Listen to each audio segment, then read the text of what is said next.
Boa noite, queridas e queridos do Senhor. Que bom, louvado e bendito seja o nome do nosso Deus, porque até aqui Ele tem nos sustentado, e Ele é bom e a sua misericórdia dura para sempre. Esperamos em Deus que todos estejam se sentindo bem, porque o estar bem não depende de nós, e sim depende do Senhor. E tendo essa certeza, essa convicção, é que nós estamos aqui juntos para adorar esse nosso Deus e continuar prestando culto de gratidão, adoração e dependência e, acima de tudo, exaltação ao seu altíssimo e augusto nome.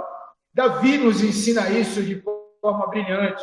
Por isso, no Salmo 34, no versículo 1 e no versículo 2, e entraremos no versículo 3, ele diz assim: bendiremos o Senhor o tempo todo, os meus lábios sempre o louvarão.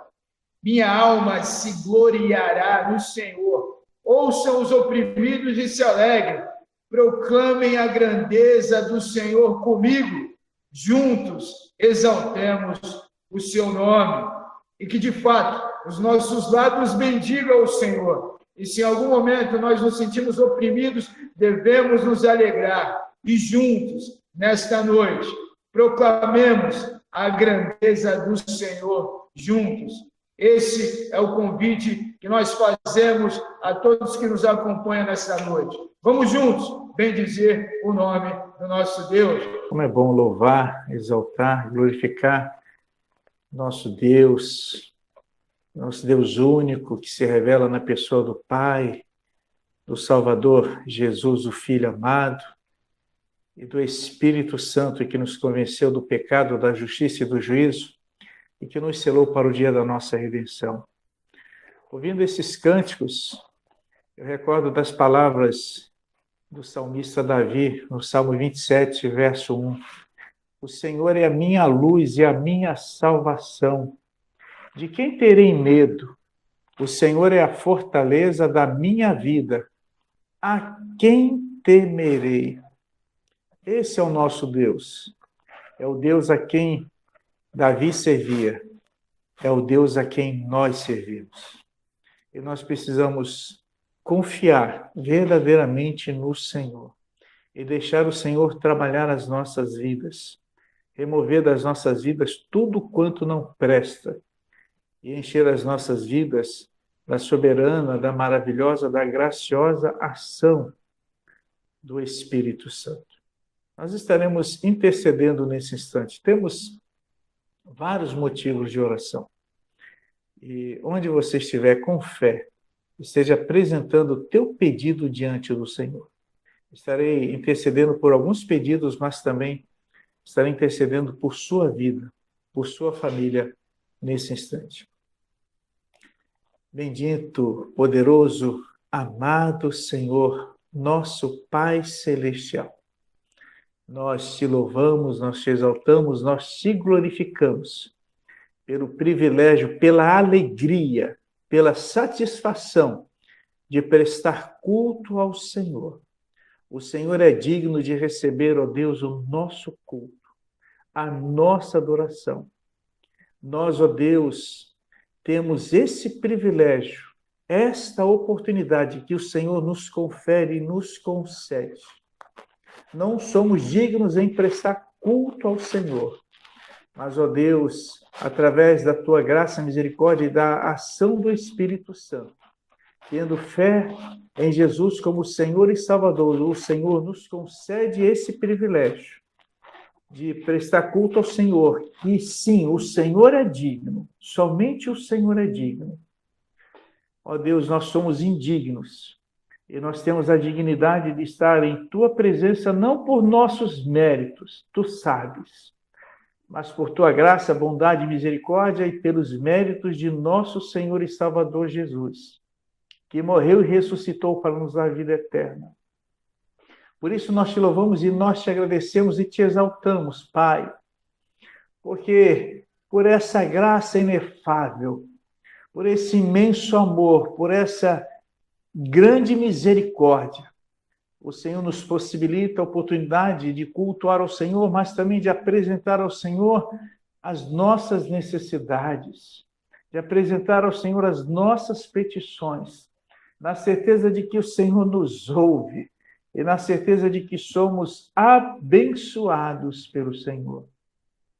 E agora nós te pedimos, Pai, uma plena recuperação ao pai do teu servo José Roberto, ele que passou por uma cirurgia.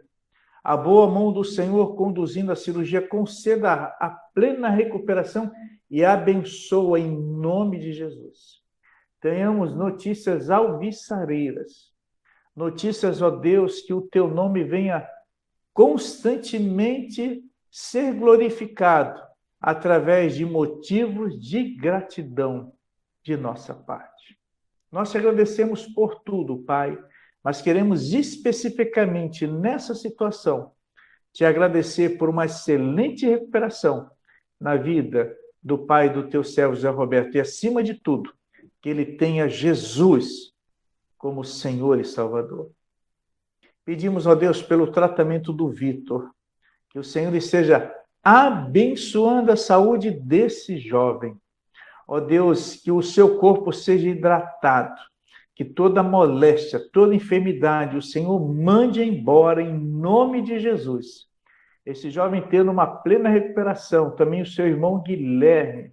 E, ó Deus, que essa bênção se estenda, ó Deus, aos pais, Elaine e Carlos, e que também eles estejam aqui testemunhando da ação e da resposta do Senhor em favor dessa petição. Mas também intercedemos pela vida do Eric. Ah, Senhor, esse menino tão abençoado e abençoador, e outro dia esteve dizendo que deseja ser batizado, dando testemunho de que Jesus é o Senhor da sua vida. Agora está na casa, ou na Santa Casa de Saúde de Santos, e, ó Deus, há a possibilidade de ser um apendicite. Ó Deus, seja o que for, a tua boa mão esteja com ele. Se for necessário uma cirurgia, seja o Senhor a realizar a cirurgia e os médicos sejam instrumentos em tuas mãos, Pai. Ó Deus, que o Senhor esteja tranquilizando o coração da mamãe Tatiane, do pai Evandro, também da irmã, da Beatriz, abençoando e guardando esta família, Pai. Também dá o consolo, Senhor, em nome de Jesus. A tua serva Daniela, a sua avó partiu desse mundo, ela está com o coração enlutado. Ó Deus, dá o consolo a ela e a todos os familiares em nome do Senhor Jesus. Continua consolando também a irmã Débora Helena e todos os familiares também pela partida da nossa irmã Sandra Helena, em nome de Jesus, o teu conforto e o teu consolo. Ó Pai, quero também apresentar os pedidos que são, ó Deus, agora apresentados e declarados ao Senhor, através desse irmão, dessa irmã, que está agora, ó Deus, nesse momento de intercessão, está lançando para o Senhor essa ansiedade, essa inquietação, pedindo esse socorro, essa ajuda, pedindo a força do Senhor em nome de Jesus. Ó Deus, que o Senhor esteja cuidando dos teus servos que estão acometidos de enfermidades, e lembramos também, ó Deus, do irmão Renato, da sua filha Gabriela. Repreenda essa chikungunya, ó Deus, nos corpos dos teus filhos, em nome de Jesus, abençoando também a irmã Elisângela, abençoando também a Maria Eduarda, guardando com a tua graça e com o teu poder. Ah, Senhor, são tantos os pedidos de oração, são tantas as petições, tu sabes, tu conheces, e nós intercedemos por todas essas vidas em nome do Senhor, sabendo que o Senhor vai agir conforme a tua boa, agradável e perfeita vontade. Ó Deus, nós clamamos por todos os pedidos que estão sendo apresentados diante do Senhor, e clamamos em nome de nosso Senhor e Salvador Jesus, que vive e reina para todo sempre, Pai, e certos de que o Senhor estará respondendo e certos de que teremos testemunhos maravilhosos, glorificando, exaltando ao Senhor. E agora, mais uma vez, ó Deus, nós pedimos em nome de nosso Senhor e Salvador Jesus, que o Senhor esteja utilizando a vida do teu servo, pastor Redinei, para ministrar a tua palavra, para que o Senhor seja exaltado e a tua igreja seja edificada. E mais uma vez eu intercedo, Pai, por todos os irmãos e irmãs da Igreja Batista Betel. E também, ó Deus, por todas as vidas que estão participando e acompanhando esse culto agora.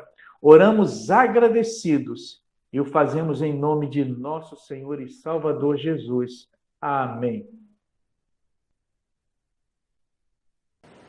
Amém, irmãos. Amém. Quero compartilhar com vocês, dividir com vocês um pouco de algo que Deus gerou aqui no meu coração, que Deus falou comigo durante esta semana, comecinho desta semana, meu tempo de devocional, minhas leituras bíblicas aqui. E quero te convidar, então, a abrir a tua Bíblia no primeiro livro do profeta Samuel, 1 Samuel, capítulo 1. 1 Samuel, capítulo 1.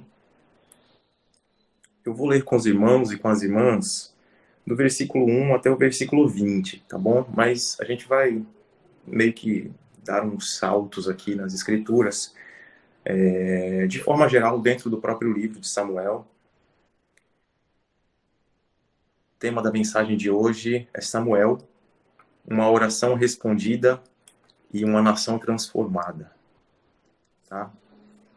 Sou muito bom para títulos, mensagens temáticas, não. Geralmente meus títulos ficam quilométricos. Não consigo resumir muito bem o tema de uma mensagem em 2 palavras. Mas quero compartilhar um pouco com você da riqueza desse texto e desses textos, na verdade. Vamos ler aqui, 1 Samuel capítulo 1, versículo 1 em diante, a respeito do nascimento de Samuel. O texto diz assim: Havia certo homem de Ramataim, Zufita, dos montes de Efraim, chamado Eucana, filho de Jeroão, neto de Eliú e bisneto de Tou, filho do Efraimita Zufi. Ele tinha 2 mulheres, uma se chamava Ana e a outra Penina. Penina tinha filhos, Ana, porém, não tinha. Todos os anos, esse homem subia de sua cidade a Siló para adorar e sacrificar ao Senhor dos Exércitos. Lá, Hofni e Finéias, os 2 filhos de Eli, eram sacerdotes do Senhor. No dia em que Eucana oferecia sacrifícios, dava porção à sua mulher Penina e a todos os filhos e filhas dela. Mas a Ana dava uma porção dupla, porque a amava, apesar de o Senhor tê-la deixado estéril.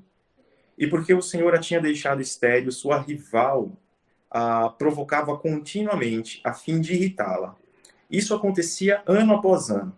Sempre que Ana subia à casa do Senhor, sua rival a provocava, e ela chorava e não comia. Eucana, seu marido, lhe perguntava: Ana, por que você está chorando? Por que não come? Por que está triste? Será que eu não sou melhor para você do que 10 filhos? Certa vez, quando terminou de comer e beber em Siló, estando o sacerdote Eli sentado numa cadeira junto à entrada do santuário do Senhor, Ana se levantou e, com a alma amargurada, chorou muito e orou ao Senhor. E fez um voto, dizendo: Ó Senhor dos exércitos, se tu deres atenção à humilhação de tua serva, te lembrares de mim e não te esqueceres de tua serva, mas lhe deres um filho, então eu o dedicarei ao Senhor por todos os dias de sua vida, e o seu cabelo e a sua barba nunca serão cortados. Enquanto ela continuava a orar diante do Senhor, Eli observava sua boca. Como Ana orava silenciosamente, seus lábios se mexiam, mas não se ouvia sua voz. Então Eli pensou que ela estivesse embriagada e lhe disse: Até quando você continuará embriagada? Abandone o vinho. Ana respondeu: Não se trata disso, meu senhor. Sou uma mulher muito angustiada. Não bebi vinho, nem bebida fermentada. Eu estava derramando a minha alma diante do Senhor. Não julgues tua serva uma mulher vadia. Estou orando aqui até agora por causa da minha grande angústia e tristeza. Ele respondeu, vá em paz. E que o Deus de Israel conceda a você o que pediu. Mas ela disse, espero que sejas benevolente para com tua serva. Então ela seguiu seu caminho, comeu e seu rosto já não estava mais abatido. Na manhã seguinte, eles se levantaram e adoraram o Senhor. Então voltaram para casa em Ramá. Eucana teve relações com sua mulher, Ana, e o Senhor se lembrou dela. Assim, Ana engravidou e no devido tempo deu à luz um filho e deu-lhe o nome de Samuel, dizendo, eu o pedi ao Senhor. Aí a gente faz uma pausa aqui. Irmãos, o livro de Juízes, no capítulo 21, versículo 25, termina com a declaração enfática e preocupante de que, por não haver um rei sobre o povo de Israel, cada um fazia o que parecia bem aos seus próprios olhos. Essa é uma declaração que nos assegura o seguinte, cada um fazia o que dava na sua própria cabeça, não havia ordem, não havia lei sendo obedecida. Então, os israelitas se viram numa situação crítica, porque faltava uma liderança temente a Deus.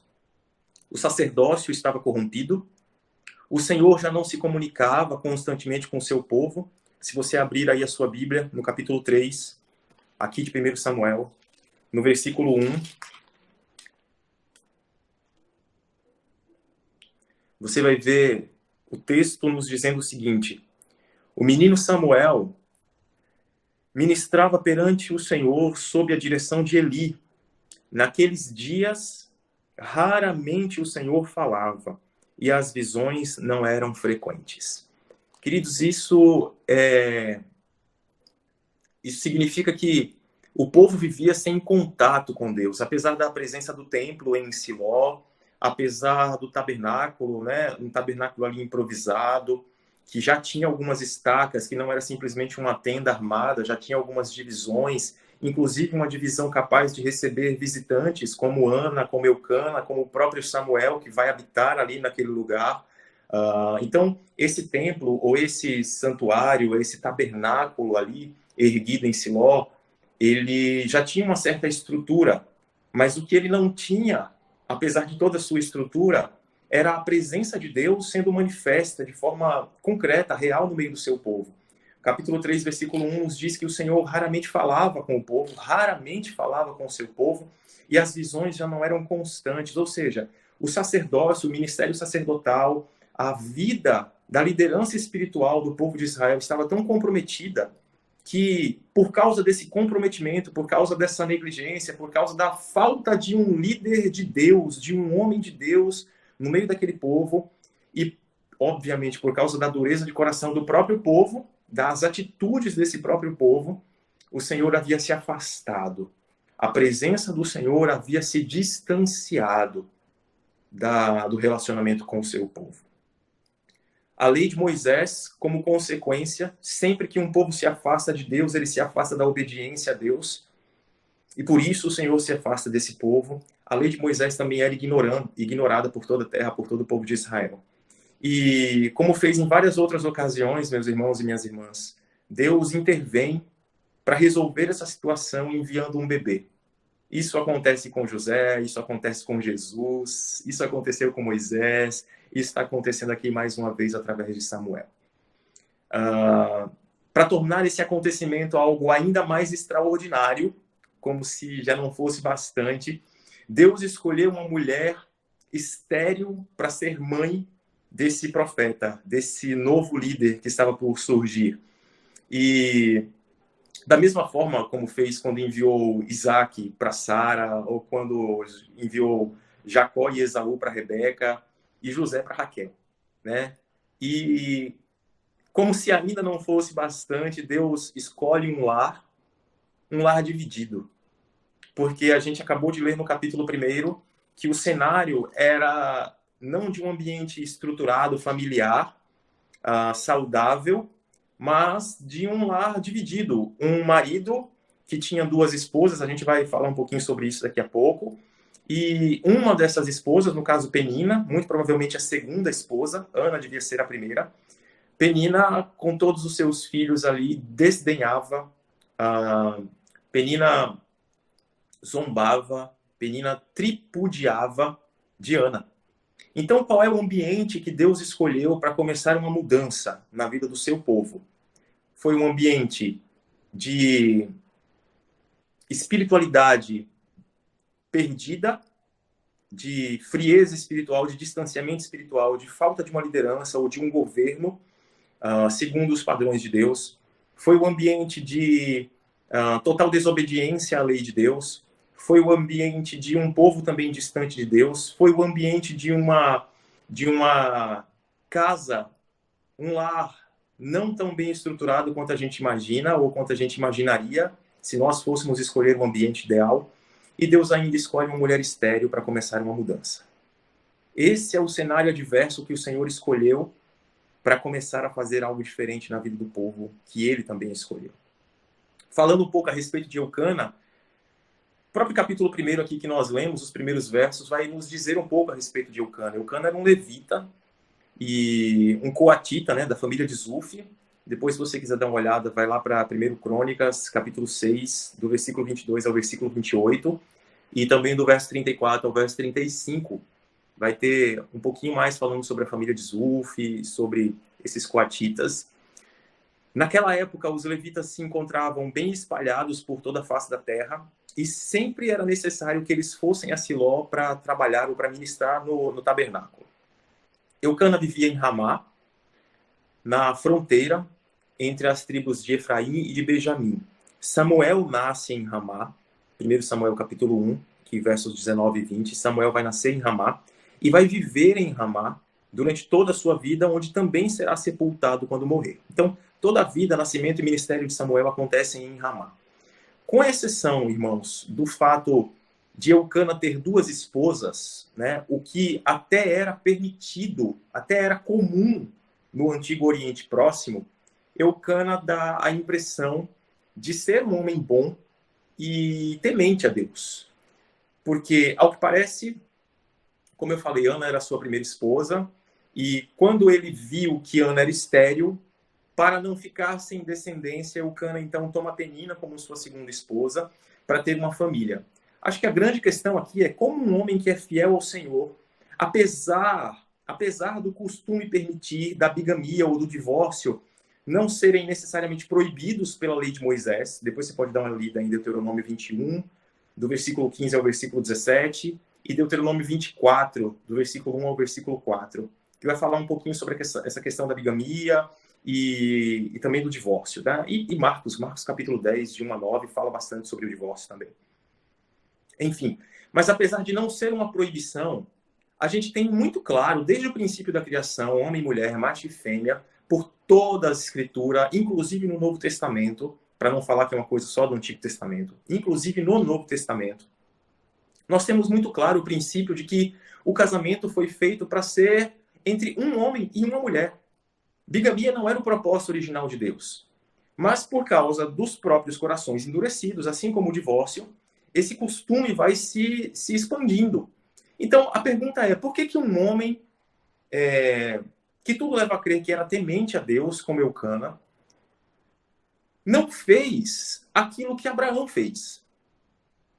Né? De aguardar, apesar de ter tido um relacionamento com Agar, toda essa questão, mas por que Eucana não aguardou? Por que Eucana não confiou no Senhor?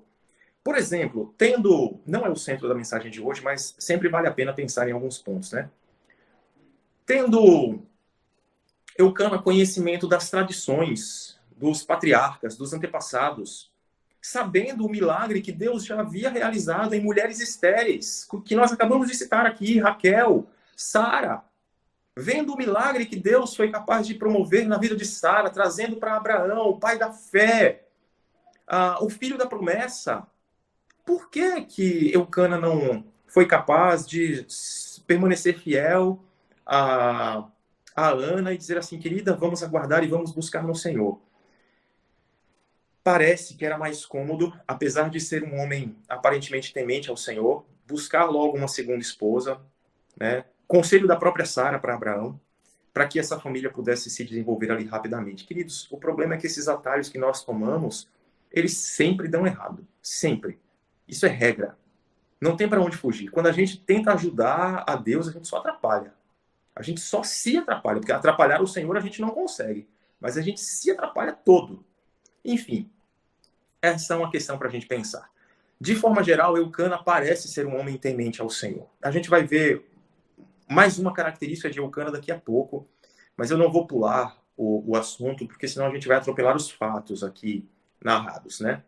Pensando um pouquinho a respeito de Ana, irmãos, quando a gente leu aqui o capítulo 1, né? Quando anualmente, ou seja, todos os anos, Eucana ia com a sua família, Eucana, Ana, Penina e os filhos de Penina com Eucana, para Siló, para fazer esse ritual, né? Para ter essa vida de adoração ao Senhor.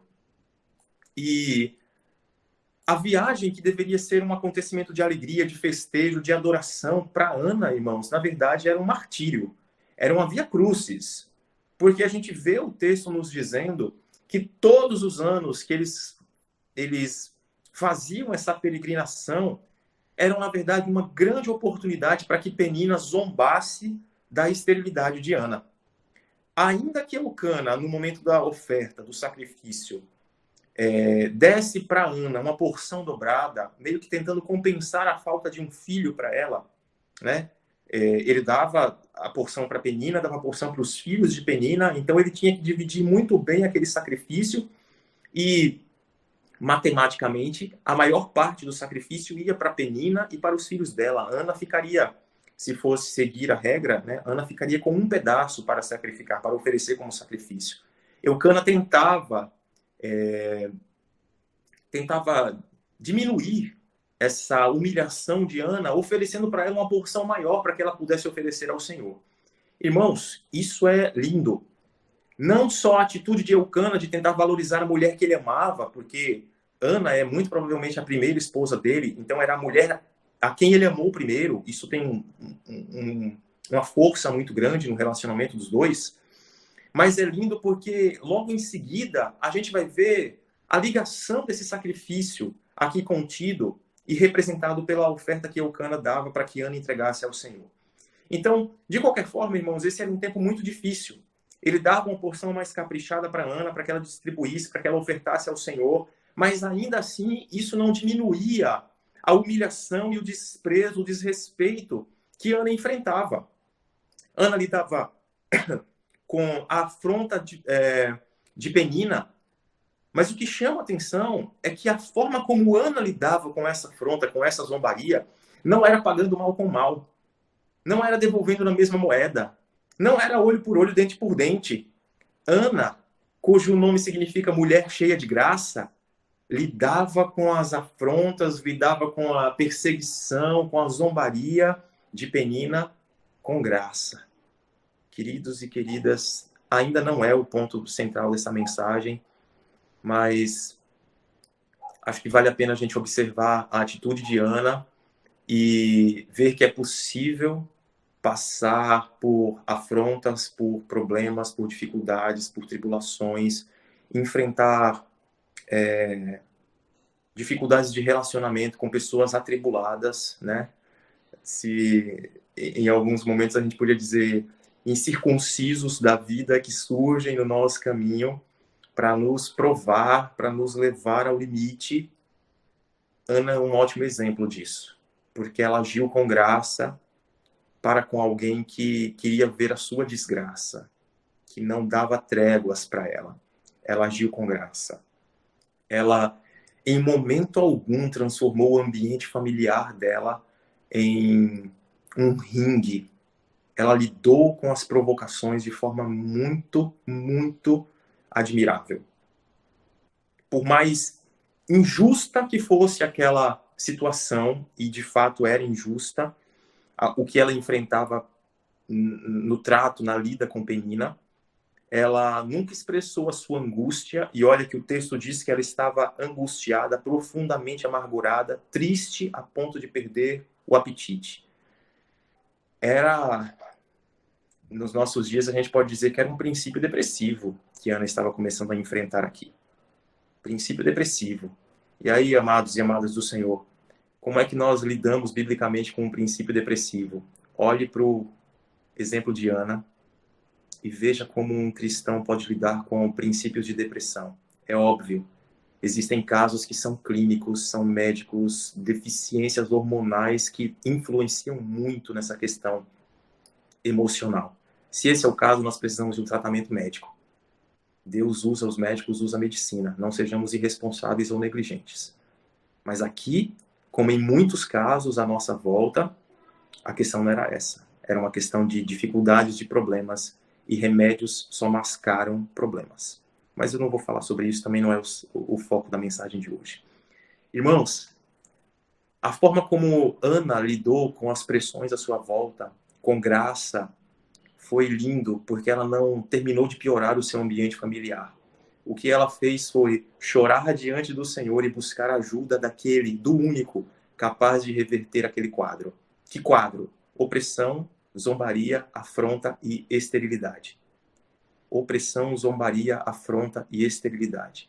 Como nós lidamos com problemas assim? Chorando aos pés do Senhor.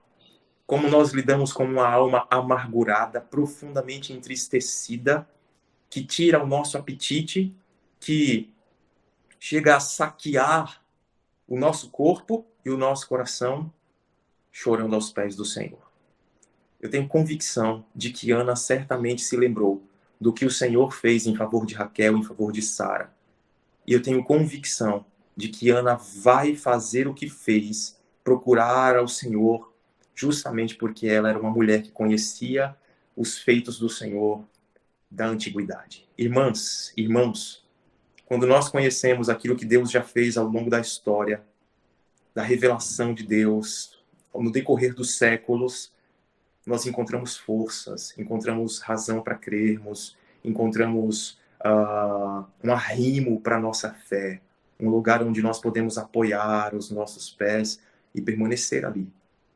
Tudo que Ana faz é para glorificar ao Senhor. Tudo que essa mulher fez foi para glorificar ao Senhor. Então, a gente caminha para um dos momentos mais lindos, quando, a partir do versículo 13, quero só reler, o texto vai nos dizer assim, cadê? Não, a partir do versículo 9, perdão. Diz assim, ó. Certa vez, quando terminou de comer e beber em Siló, estando o sacerdote Eli sentado numa cadeira junto à entrada do santuário do Senhor, Ana levantou-se e com a alma amargurada chorou muito e orou ao Senhor. E fez um voto, dizendo, Senhor dos exércitos, se tu deres atenção à humilhação de tua serva e te lembrares de mim, e não te esqueceres de tua serva, mas lhe deres um filho, então eu o dedicarei ao Senhor por todos os dias de sua vida, e o seu cabelo e a sua barba nunca serão cortados. O que Ana faz? Corre para a presença de Deus. E ela faz um voto ao Senhor. O pastor Lizeto de vez em quando fala, né? Faça um voto ao Senhor. Em algumas circunstâncias, ele nos aconselha, nos encoraja, dizendo, olha, façam um voto ao Senhor. Declarem diante do Senhor uma promessa que seja cumprida, né? Em troca do favor do Senhor. Não é uma barganha, irmãos. Se o Senhor me der, eu vou te dar. Não é uma barganha. É a oração de um coração que está disposto a se sacrificar para ver uma circunstância mudada, sabe? Para receber do Senhor uma intervenção, algo que só Ele pode fazer. Não é barganha. Barganha é um coração interesseiro. O coração de Ana não é um coração interesseiro, é o coração de uma adoradora, de uma serva que está sofrendo muito e que sabe que pode recorrer ao Senhor dos Exércitos. Senhor dos Exércitos é uma expressão linda. É a primeira vez que ela é usada nas Escrituras, aqui, em 1 Samuel. Primeira vez que essa expressão é utilizada nas Escrituras. Depois ela vai ser usada aí cerca de 200 e poucas vezes. Mas aqui é a primeira.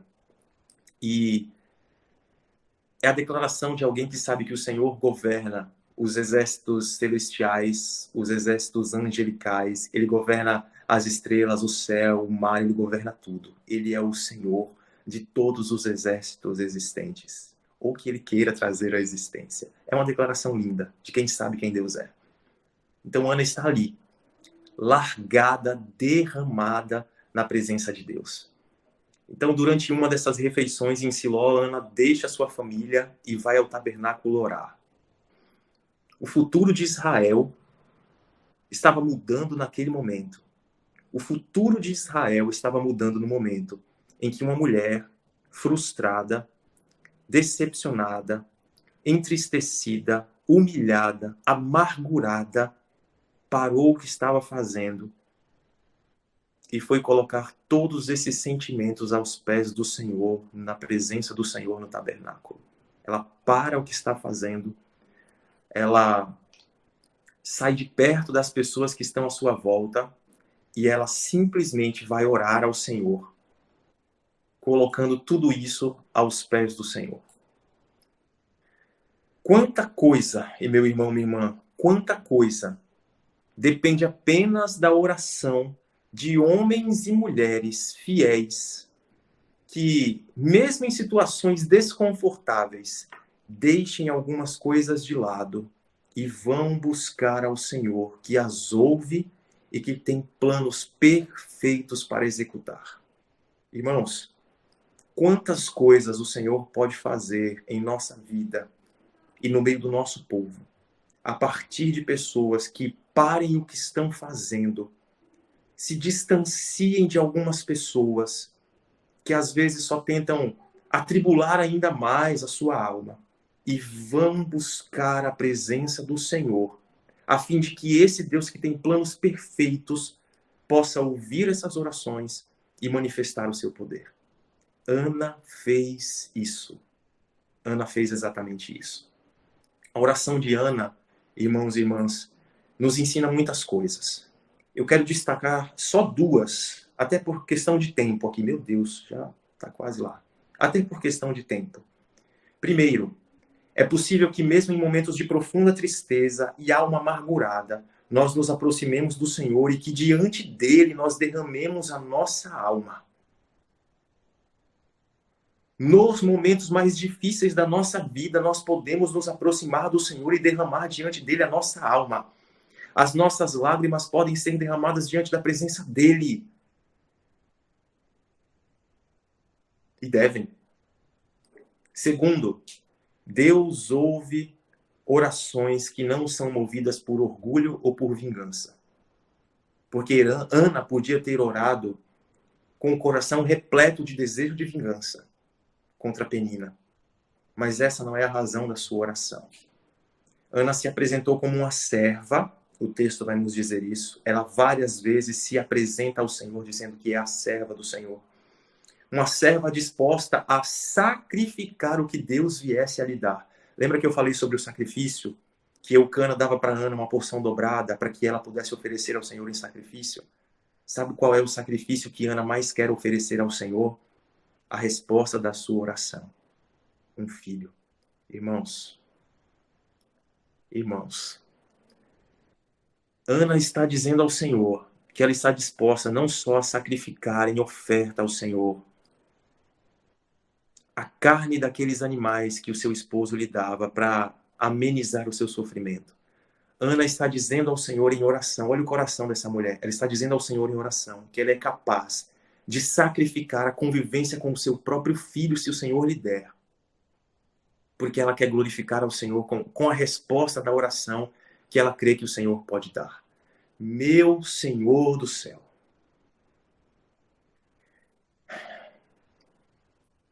Talvez tivesse sido mais fácil, meu irmão, minha irmã, continuar sem filhos, continuar estéril, do que depois de 3 anos aproximadamente devolver um filho. Se você puder, tente imaginar a cena, né?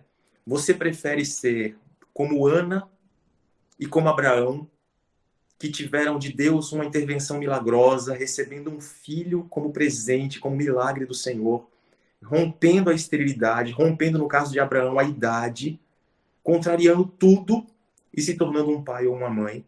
e devolver esse filho para o Senhor e não ter basicamente quase relacionamento nenhum, contato nenhum com ele. Ana e Eucana viam Samuel uma vez por ano quando eles iam de novo a Siló para adorar ao Senhor, para oferecer o sacrifício.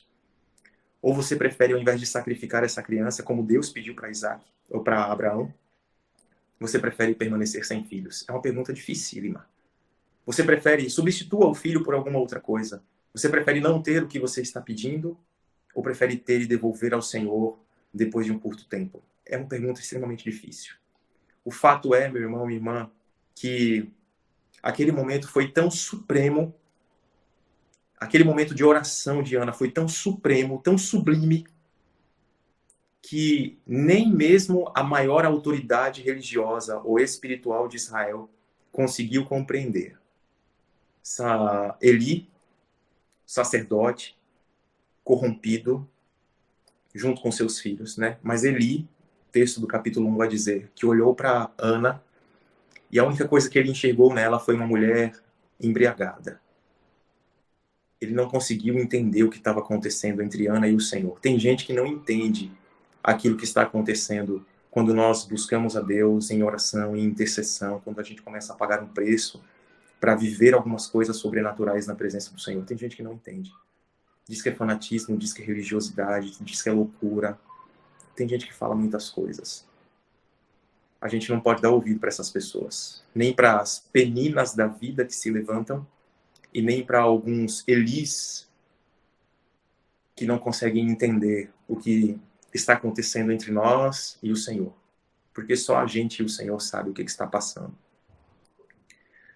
Depois, irmãos, pensando um pouco em Eli e os seus filhos, os 4 primeiros capítulos de 1 Samuel apresentam Eli como um péssimo exemplo de servo e de discípulo do Senhor, discípulo de Deus.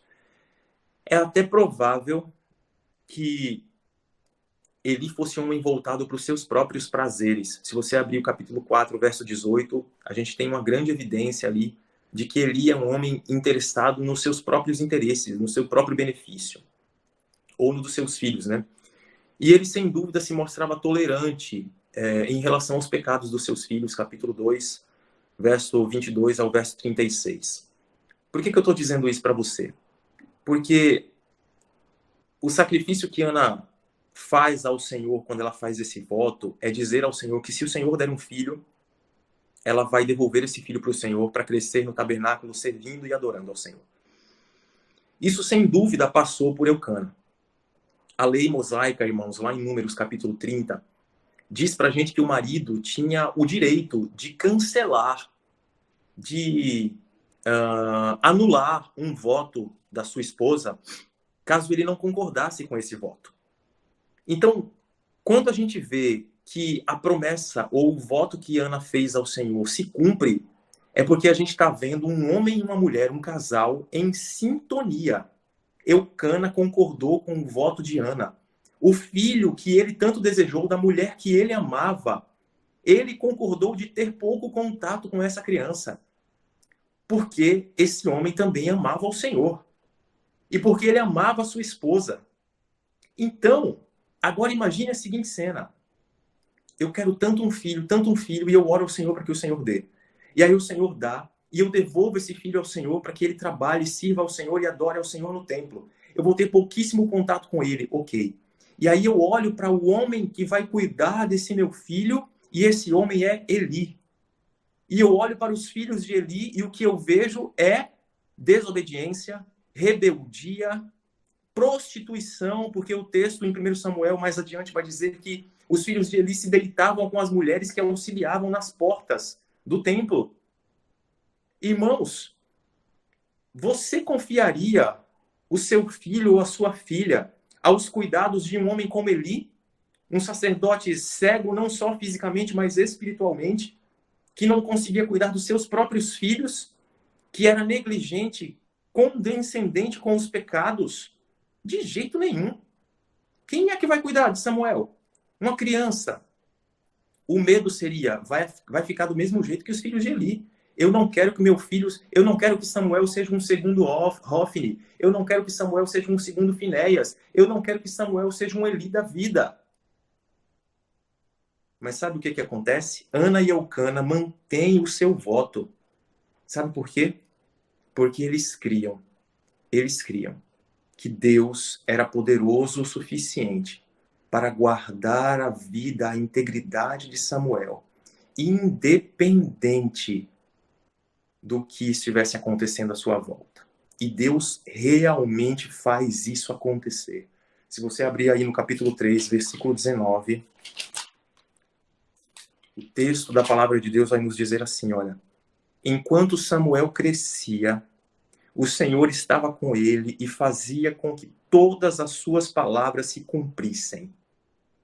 Sabe o que isso significa? Que Deus zelou por Samuel durante todos os seus dias de vida. E nenhuma influência ao redor foi capaz de contaminar o coração dessa criança que Deus escolheu para cumprir um propósito. Irmãos, também não é o foco da mensagem de hoje. Mas eu olho para esse versículo aqui, para essa realidade do que Deus fez a Samuel, convivendo com Hofni, Finéias e Eli. E no meio do povo de Israel, que também era complicadíssimo, e eu tenho um conforto no meu coração. Do mesmo jeito que Deus guardou Samuel, ele é poderoso para guardar os nossos filhos. Seja qual for a geração que os nossos filhos façam parte. E olha que gerações complicadas a gente tem pela frente. Mas Deus pode guardá-los como guardou a Samuel. Seguindo, irmãos e irmãs, Ana e Eucana entregaram o que eles tinham de melhor para o Senhor. E por que eu estou compartilhando tudo isso com você? A gente está chegando na reta final aqui. Por que eu estou compartilhando tudo isso com você? Porque foi sob a liderança de Samuel que Deus fez algumas coisas extraordinárias na vida do povo de Israel. O que Deus faz através de Samuel não alcança só a sua família. O impacto da vida de Samuel ou da ação de Deus sobre a vida de Samuel não impacta só a vida de Eucana, não impacta só a vida de Ana, não impacta só a vida de Penina e dos seus irmãos ali, os irmãos de Samuel, por parte de pai, pelo menos, né? Irmãos, o que Deus faz através da vida de Samuel transforma toda uma nação. Foi sob a liderança de Samuel que a aliança voltou, a arca da aliança voltou a Israel. Se você abrir a sua Bíblia no capítulo 6, você tem o relato do retorno da arca da aliança. Porque enquanto Eli era o sacerdote e os seus filhos Hofni e Finéias também auxiliavam como sacerdotes, roubando e desrespeitando a oferta que era entregue para o Senhor, o Senhor fez uma promessa. Falou primeiro a Eli, depois confirmou essa promessa falando com Samuel. Primeira vez que Samuel teve contato direto com o Senhor, apesar de servi-lo no tabernáculo, primeira vez que ele teve contato direto com o Senhor e passou a conhecer ao Senhor porque a palavra ainda não lhe havia sido revelada. O texto diz para nós. Tem muita gente servindo no tabernáculo sem ter contato com o Senhor, viu? Mas também não é o foco de hoje, não. Deus prometeu que Eli morreria, que os seus filhos morreriam e que os seus filhos morreriam primeiro. E isso seria um sinal para Eli de que Deus estaria destituindo a família de Eli como família sacerdotal. Os que sobrassem da descendência de Eli mendigariam diante de Samuel o pão e algum tipo de serviço no templo. E Deus faz isso. A arca é tomada numa guerra. Os filisteus tomam a arca no capítulo 4.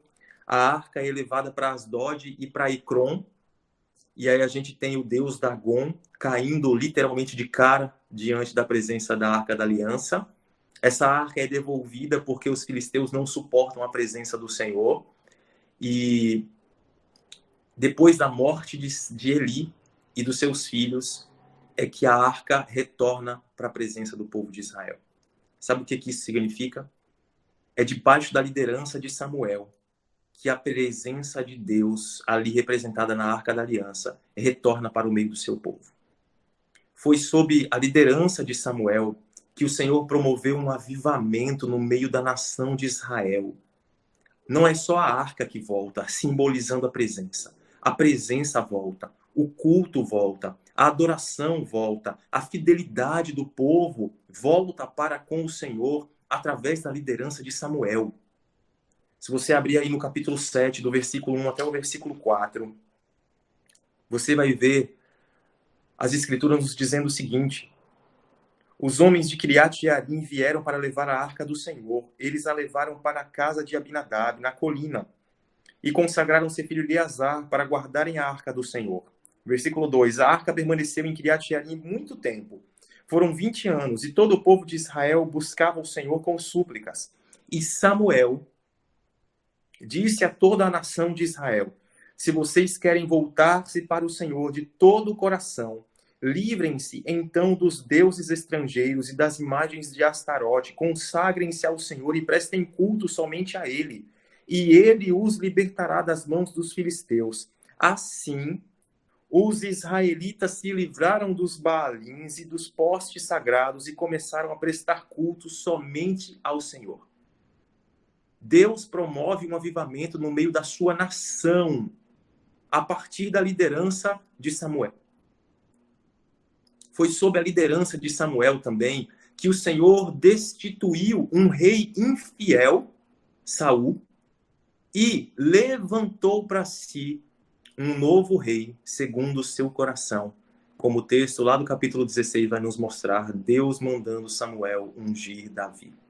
Irmãos, a gente não tem tempo para falar de todos os feitos que o Senhor realizou através da vida do profeta Samuel. Mas o que eu quero deixar claro para você como foco, como centro dessa mensagem de hoje, é que o nosso Deus é um Deus que ouve a oração. Ele é um Deus que responde à oração. E Ele é um Deus que pode transformar mais do que um lar. Ele pode transformar uma nação inteira por meio da decisão de um homem ou de uma mulher, como foi a decisão de Ana. Ela podia ter se tornado uma mulher completamente amargurada. Ela podia ter se tornado uma mulher terrível por tudo que ela estava enfrentando. Mas o que ela fez foi buscar o auxílio do Senhor e derramar a sua alma com lágrimas, em oração, na presença de Deus. Deixa eu dizer uma coisa para você. Nunca subestime um lar, uma família consagrada ao Senhor e que busca ao Senhor em oração, independente das circunstâncias. Quero deixar essa palavra para você, para que independente do que você esteja vivendo ou do que eu venha a viver, nós nos lembremos do exemplo de Ana, nós nos lembremos da parceria de Eucana para com ela, para cumprir o voto que ela fez. E nós nos lembremos que Deus pode usar uma criança, um jovem, um adolescente ou um adulto para promover uma transformação total, não só na nossa vida, não só no nosso lar, mas no meio da nossa igreja, no meio da nossa nação e onde o Senhor quiser. O meu desejo é que nós sejamos como Ana, que nós busquemos a Deus em oração. Se a nossa alma está cansada, abatida, amargurada, entristecida, profundamente entristecida, ou qualquer outro que seja o sentimento sobre nós, nós podemos recorrer ao Senhor. Ainda que ninguém entenda, como Eli, nós podemos recorrer ao Senhor. E Ele é Deus que ouve as nossas orações. Bendito seja o nosso Senhor. Que Deus continue te abençoando. Em nome de Jesus.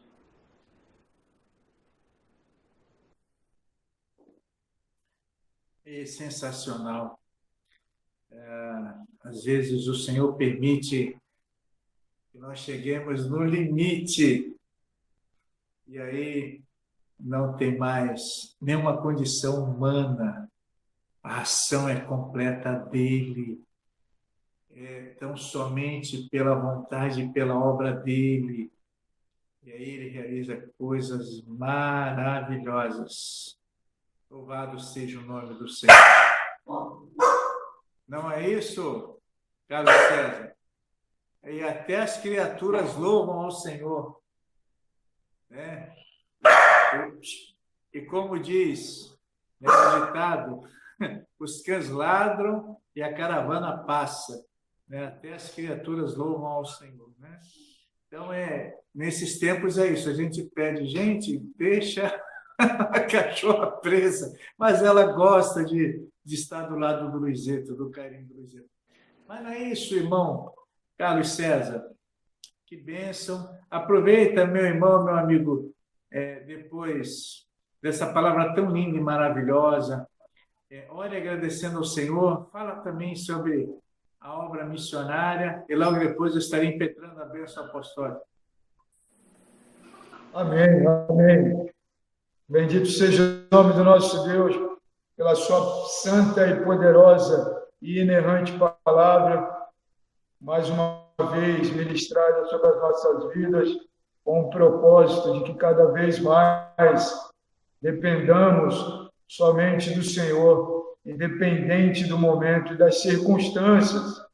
Irmãos, estamos nos aproximando do encerramento da campanha de missões mundiais do ano de 2021, já confirmado, para a glória de Deus, o preletor será o pastor Valdeir Contaifer, diretamente da Tailândia, estará conosco. Preparem-se, orem ao Senhor e também prepare a sua oferta especial para o encerramento da campanha de missões do ano de 2021. Viva o poder de transformar. Porque, segundo Timóteo 1:7, pois o Senhor não nos deu espírito de covardia, mas de amor, poder e equilíbrio, moderação. Juntos, oremos ao Senhor, gratos a Ele, por este momento em que nós acabamos de ser ensinados pela sua palavra. Pastor Redney, mais alguma coisa, meu irmão? Então, oremos ao Senhor. Senhor, Tu és bendito, exaltado. O Senhor é imutável, infalível, invencível. Não há outro como o Senhor, que cuide soberanamente dos seus, e esse cuidado ficou manifesto, evidente a todos os olhos ali na cruz, aonde o Senhor entregou Cristo Jesus, a fim de que os nossos pecados fossem perdoados e a partir daí tivéssemos vida e vida a exaltar o Teu nome.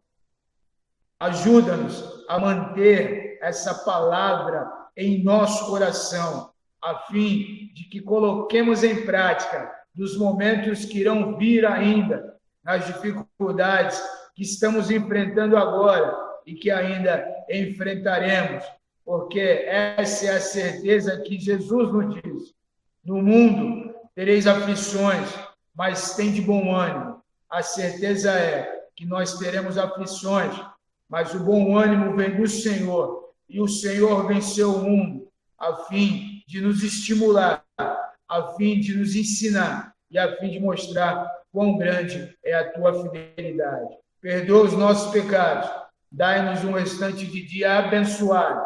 Receba toda a nossa gratidão, todo o nosso louvor, toda a adoração, em nome do Príncipe da Paz, Teu Filho amado Cristo Jesus, que vive e está reinando sobre nós, desde ontem, hoje, e continuará reinando eternamente.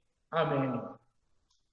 E agora, que a graça de nosso Senhor e Salvador Jesus Cristo, o amor de nosso Deus Pai, a doce comunhão e presente consolação do Espírito Santo, sejam com as nossas vidas e com todo o povo do Senhor, mundo afora espalhado, desde agora e para todos sempre. Amém.